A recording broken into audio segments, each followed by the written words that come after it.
Hello my English speaking friends, I'm Nicola. I am quite sleepy at the moment, but I think I can make this video work. I am an Italian guy and I want to react to a lot of, Italian recipes videos as they are made outside of Italy. So I don't know, carbonara by binging with Babish, for instance. But today we are starting off with somebody else, somebody whom I think you will know. It's Sam the cooking guy, and the recipe is easy cheesy pasta carbonara recipe, which, already it makes me laugh because I know I would say he's a pig. I don't know how you say that in American or English, and porco insomma, which means that he really like to indulge into very fatty and cheesy dishes. And I know you won't disappoint us with this one, because as you can already see,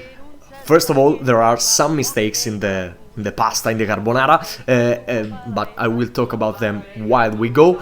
And secondly, it's so cheesy and so creamy that it makes me think already that there's cream or cheese. And what I mean by cheese, I mean some cheese that shouldn't be there. Let's take a look. Look at it. It's beautiful. It's quite beautiful actually, but I have to stop here because carbonara, you usually make carbonara with spaghetti, and these are bucatini, which you usually use for amatriciana. But I also have to tell you that I hate bucatini because being, there's a hole inside the bucatino.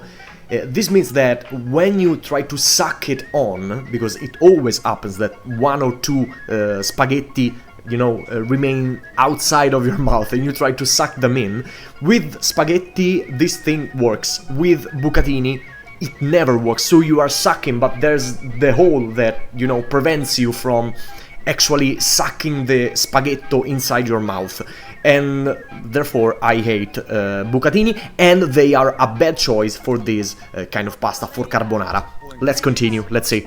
Make the cheesiest, most gorgeous, luxurious pasta. Cheesiest, most gorgeous, luxurious Ever. There's only 5 ingredients. In the Right. Carbonara. There's pepper, there's pasta, there's eggs, there's Parmesan cheese, and there's pancetta. Well, actually, there should be guanciale in there, the cheek of the pig. But, if you can't find guanciale, pancetta is okay. Which could be substituted with bacon. Let's see how he does the cream, which makes basically 90% of the carbonara. Alright, he uses a whole egg, and, well, actually you can make carbonara with whole eggs, but I think it should be made with more yolks and less whole eggs. Something like 2 yolks and 1 whole egg. But I think it's acceptable. So he says great Parmesan cheese. Parmigiano is of course okay for the carbonara, but I would go for at least a bit of pecorino, because actually traditional carbonara is made mainly with pecorino. Pecorino Romano, which is a very strong cheese compared to the Parmigiano. So I would go at least 50-50 Parmigiano and pecorino. But you can add the Parmigiano in the mixture. Yeah, actually you have to grate a lot of cheese, so buying a piece is surely the thing to do. Right, he's just grating the cheese now. Now he's mixing it, and of course it's okay. He can't mess up mixing. Let's go back to our pan. I have to say the color really looks great, actually. I'm sorry about my slurry English, but I really cannot make my face muscle work to pronounce the R as you do. I just can't. I got my favorite, check that out. Bucatini. It's like spaghetti with a hole in the middle. And he's using bucatini. This is, I think it's a mistake, because bucatino is really an uncomfortable pasta, if we want to call it that. Uncomfortable is not a word you would use for pasta, but this well, it's uncomfortable. Try to eat that and then you will agree with me. So I wouldn't use bucatini with any sauce, but especially with carbonara, because it's usually made with rigatoni, tonnarelli, spaghetti, of course, and some other kinds of pasta, but not bucatini. So now he's cooking the pancetta, and what I actually like about this is that he didn't use any oil or fat in the pan. So that's kind of great, because pancetta or guanciale, they have a lot of fat, so you don't actually need to use something else to you know, fatten up the sauce. The rendered fat will be one of the most important ingredients to make the sauce and to make it thick and savory. So that's why actually it would be better to use the guanciale, because the guanciale is even fattier than the pancetta. And it also has a different type of fat, I think, because it's in the cheeks and not in the belly, but it's very fatty. In this way you can have a really fatty sauce, which means a really delicious sauce. By the way, if you had bacon, you could use bacon. Don't use bacon. I mean, you can find pancetta, I think. Maybe you can even find guanciale if you apply. I love some garlic. He is adding garlic to the carbonara. No, I don't think that's right. I don't think the garlic plays well with the other ingredients, but I'm not a cook, so I shouldn't say that. What I can say is that in traditional carbonara we don't use garlic, ever. He's putting the pasta in the pan with the pancetta.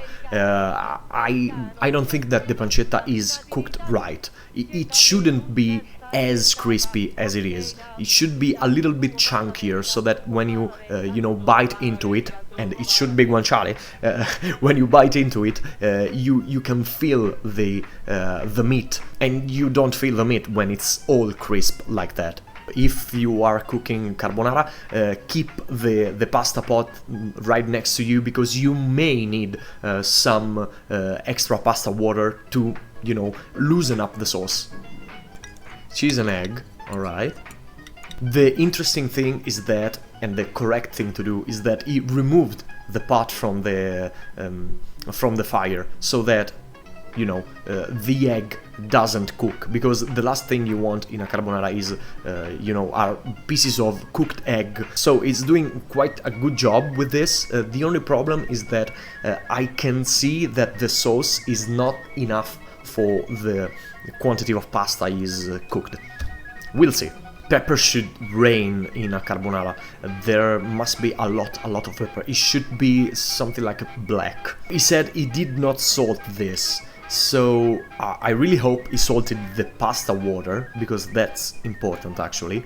You should salt the water before you you know, put the pasta in the pot. And I hope it did that, because if not, you will have a savory sauce, because actually he used pancetta and a lot of cheese, so it will be savory, the sauce, but you will taste the pasta, the blandness of the pasta, because you didn't salt it. So you should salt the pasta. Oh, no. That's, no. No. I don't think that parsley goes well with carbonara. Parsley is fresh, and I don't know, carbonara is not supposed to be a fresh dish. You know, it's cheesy, it's very fatty, and I don't think that parsley goes well with that. So I do not agree with this choice, and of course parsley is not an ingredient in traditional carbonara. The sound of the pasta is quite right actually, and the creaminess as well. Yeah, he landed the most difficult part, which is the creaminess of the sauce, but he made quite a few mistakes. We'll go over them once the video is done. I like grating fresh cheese on top of the carbonara usually, so this is... And of course you will taste it, and it will taste delicious and incredible and luxurious and gorgeous and all these words he usually says. So actually, let's talk about this this video for a second. I think that he really nailed the creaminess of the pasta. He did that perfectly, actually, but he made some mistakes. The first one was the garlic. No, before.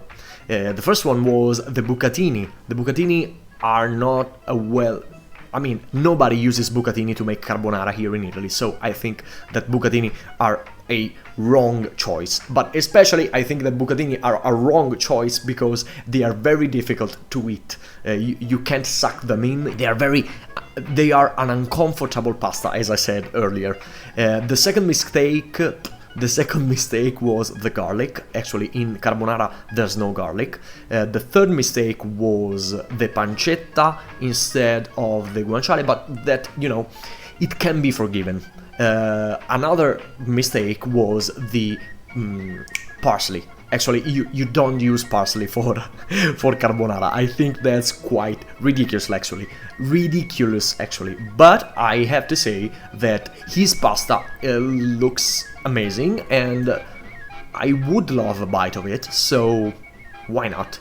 So this was my first video, guys. I know I'm a bit, you know, rusty with my English. I can't speak. There's some settings of the webcam, of the lights that needs to be adjusted, but you know, that's my first video. Hopefully I will make more of them, and you can tell me in the comments if there are some dishes, some recipes, some videos you would like me to react to. Of course, videos about Italian cuisine and maybe something about Italian culture. I can lend myself to that. So thank you for watching, and see you guys in my next video. Bye bye.